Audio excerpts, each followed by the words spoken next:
After Bridgeport, we were given a pretty decent amount of time off due to the various public and military holidays. I spent most of it sleeping and drinking, as well as indulging myself in the countless luxuries I had gone without whilst I was away in the mountains. It was nice to finally relax and recover for a bit. However, good things don't last long. Pretty soon we packed our bags, grabbed heavy things, and headed off into the desert. We went through a few short but boring field ops that you guys probably wouldn't want to hear about. But this one in particular was in December, and things had drastically changed weather-wise. It was now winter and the temperature hovered just above freezing. The wind was the worst part. You could wear 5 billion layers and somehow the wind would cut through them all and slowly drain the heat from your body. It was miserable. For the first few days, we did some live fire training exercises. The funnest part was probably when they had me blow up a piece of plywood riddled with nails labelled door to simulate a breach. Except someone cut the time fuse on the charge a little too short and it went off just as I'd gotten behind cover. The riflemen flooded in through the smoke and dust blindly and cleared the objective of those evil paper targets. It was great. Our next destination after that was a giant ghost town in the middle of the desert. Now get this. It's extremely detailed and built to simulate a real city in the Middle East. When we got there, it was pretty dark and the streetlights were on. We quickly grabbed our packs and found a vacant building to set up in. It was pretty creepy because there were paintings on the wall, furniture in every room, and there were even detailed things like old computers or treadmills, with power outlets. It was as if they quite literally copy and pasted an entire town into the desert. Hundreds upon hundreds of buildings, complexes, bazaars, churches, everything. Being out of the wind and given a few hours to sleep, I figured I could get some solid rest in before the training scenario started the next day. Nope. All throughout the night, I was awoken by a constant banging noise. I figured that the wind had picked up and there was just a loose shutter or door somewhere nearby. Great. I finally had enough and put in the foam ear protection that we had to wear when we shoot. That worked, and I slept like a log for the rest of the night. The next morning, we started the day just as the sun was coming up. It was still cold and windy, and I wasn't really excited to eat an MRE, so I just drank some water and basked in the early morning sun in a desperate attempt to keep warm. Pretty soon, our next task was explained to us. For the next few days, we would build a small base in one of the houses and send patrols out into the city to look for insurgent fighters, played by Marines. There would be civilian actors playing out roles like mayor, local religious leader, police chief, and so forth. Then we were given some annoying laser tag system for our body and our rifles. Our rifles would fire a laser every time we fired a blank round, and if we were shot by another laser, the laser tag system would start beeping loudly and repeat our status, injured or dead. It all sounded pretty cool, actually. We picked a pretty large 3-story building next to a road and began fortifying our defenses. First, we surrounded the entire perimeter with tons of barbed wire. Then, we blocked off all exits with sandbags and furniture except for one. There was only one way to get in, and it was right in front of a machine gun that we had set up on the above floor. We blocked all the windows on the 3rd floor and the stairs to get there with furniture, just in case they decided to climb in somehow. They weren't allowed to anyway. It was a well-built defense, and we were proud. No one should be able to sneak in. During the night, my squad went out to patrol and look for bad guys, while one squad slept and another squad defended our compound. All I can say is that it was super creepy and exhausting. We must have walked for around 2 hours and maybe made it halfway through the town. When we finally got back from our uneventful patrol, we were told to sleep for a few hours. Sure enough, I started to hear that damn banging. This time it was louder. It was like a dull thud on an old iron door. Slowly and methodically, it never missed a beat.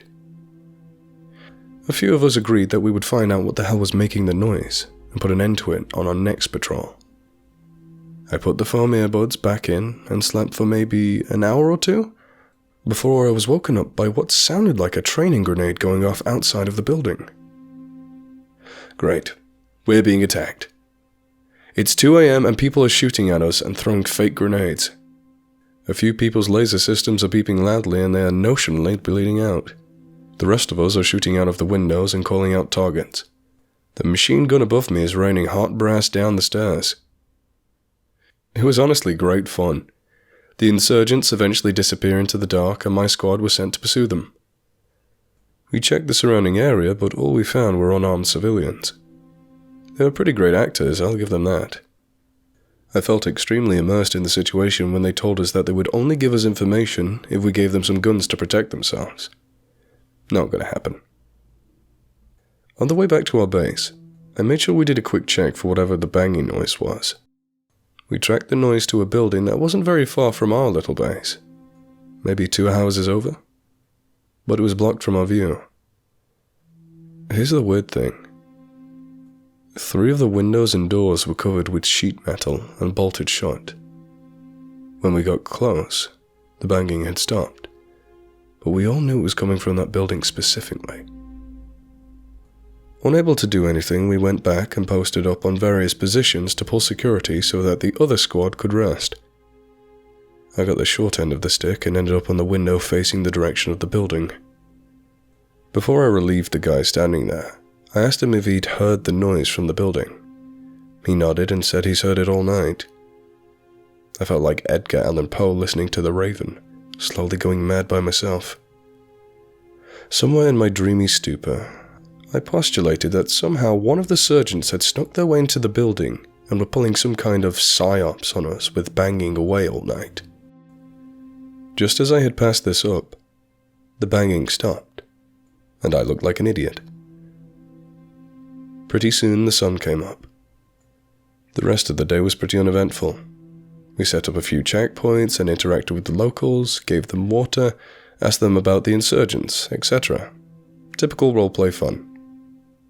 Once the sun set, we were again harassed by the insurgents, but this time it was a little less fun, because I'd slept maybe 3 or 4 hours in the last few days. It was over in 10 minutes and another squad went out looking for them. I sat down to try and get a quick nap. And the banging started right back up again. I was getting pretty damn irritated at this point, so I insisted to head out with a few guys to check the surrounding buildings. The building with the banging had no way of getting in, so I got creative and thought maybe there was a tunnel. We went around to each house and kicked all the rugs around like some terrible guests and boom, we found a hatch. Now we were told not to enter any of the tunnels because the fans they used for ventilation were no longer functional. They told us that we could suffocate, but I didn't really think we would use up all the oxygen in just a few minutes. So we made the decision to go down. We dropped down and it was absolutely pitch black, so we turned on our flashlights and proceeded forward to the end of the tunnel. As we got closer to the ladder, we heard something similar to the sound you hear when you turn a really old television on. Kind of like a mix between that and when your ears start ringing. All of the hair on my body stood up. There was a slight tinge of fear creeping up on me, but I decided to ignore it and start climbing the ladder. I opened the hatch and immediately began clearing the pitch-black room. Nothing. I moved towards the stairs whilst the rest of the guys flowed in. At first, I thought it was something breathing hard from the exertion, but now I was sure of it. I could hear the faintest whisper of someone saying, "We're in here," coming from upstairs somewhere. We moved tactically up the stairs in pairs and began clearing out the rooms. When we got to the end of the hallway, there was something that looked like a kid's room, and I went in. Nothing. Then the batteries on my flashlight started to fade. Impossible. I just replaced them today, and they don't drain that fast. I think it was either the closet or the corner, but I heard what sounded like a little girl's laugh. More like a giggle. I ran straight the hell out of that room and I was met with several what the fucks. Someone nervously asked if that was me. I said no, it wasn't, and I made the executive decision that we were all getting the fuck out of there. All of us were nearly panicking at this point, but we tried to keep it together long enough to get the fuck out of that house. We started to make our way back down the stairs when we heard the laughing again. As we approached the hatch, we noticed that now, of all times, there was tons of furniture stacked on top of it. Desks, wardrobes, couches, even a microwave. Pretty soon our flashlights all faded out slowly, and we all scrambled towards the pile of shit. The rest of the flashlights died out. Everyone panicked and started blindly throwing and shoving things out of the way. The laughing grew louder and more sinister, like it was coming down the stairs. After what seemed like years, we cleared everything and opened the hatch. We jumped straight through and scrambled back to the other hatch and through the tunnel. We made it out and pretty much ran back to our little fort 25 meters away. All of us were scared to shit and nearly woke everyone up with us stumbling around and cursing. Our lieutenant asked us what had happened. We told him, and he wasn't really sure whether or not to believe us. His only response was, "Yeah, I've heard some weird stuff about this town." And then he walked away. We tried to sleep for the next few hours. I went to the second floor because I figured that was the safest. I knew that I wasn't going to sleep with some creepy stuff going down next door, but it was nice to sit down and relax. Around 3 a.m., I heard what sounded like running upstairs, loudly. Now, this is impossible because we blocked off the stairs to the 3rd floor with desks and couches so no one would be able to access it from the roof. A few guys were woken up and sent to go upstairs to clear it out. Absolutely nothing. None of the furniture had even been moved. I didn't sleep at all that night. In the morning, the townspeople began rioting outside of our compound. It was peaceful at first, but then someone with a backpack detonated an imaginary IED despite our best efforts. As soon as it went off, we took fire from pretty much everywhere, and a lot of us were killed. We were told to go to the first aid station all the way across the city to get revived. I felt like a zombie from the lack of sleep and countless patrols. Once we were revived, we were told that our mission had changed. We were no longer on the defensive, but we would be clearing out a sector of the town as part of a larger force. This would be our final event, and then we would be able to go home. We got maybe an hour of sleep before the sun went down, and the offense started. It was pretty easy at first, until we started to take contact from various buildings. We cleared most of them and didn't find anyone except for a few open hatches. We sat around and held security while they figured out what to do. Logically, the people in charge of us concluded that the insurgents must have escaped through the tunnels, even though everyone was told not to use them. Cursing under my breath, our squads broke off and I followed my fearless leaders into one of the tunnels.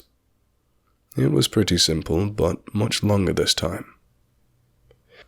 When we had got to the very end, we climbed the ladder and tried opening the hatch, but it wouldn't budge. Awesome. We headed back the direction we came, and just as my cynical self predicted, the hatch we entered through was stuck also. A few of the stronger guys attempted to muscle it open, but it was like someone had put a huge boulder on top of it. We tried our radios, but they weren't working, so we sort of started banging on the hatch. Nothing. A few guys started panicking, but all I wanted to do was go to sleep. So I sat down and accepted my fate as I reconsidered if I made the right decisions in life. I was never claustrophobic, but I was starting to feel like I was. Guys were still banging loudly, and I started to filter them out. Maybe 5 minutes later, we heard someone banging on the hatch. We knocked back. They banged again. Someone yelled, "We're in here!" We waited a few seconds for a response. But what we got back still haunts me to this day. It was the same damn little girl laughter we heard the other night. We all froze. Whatever was on the other side started to bang again, slowly and methodically. It felt like I was in a torture cell.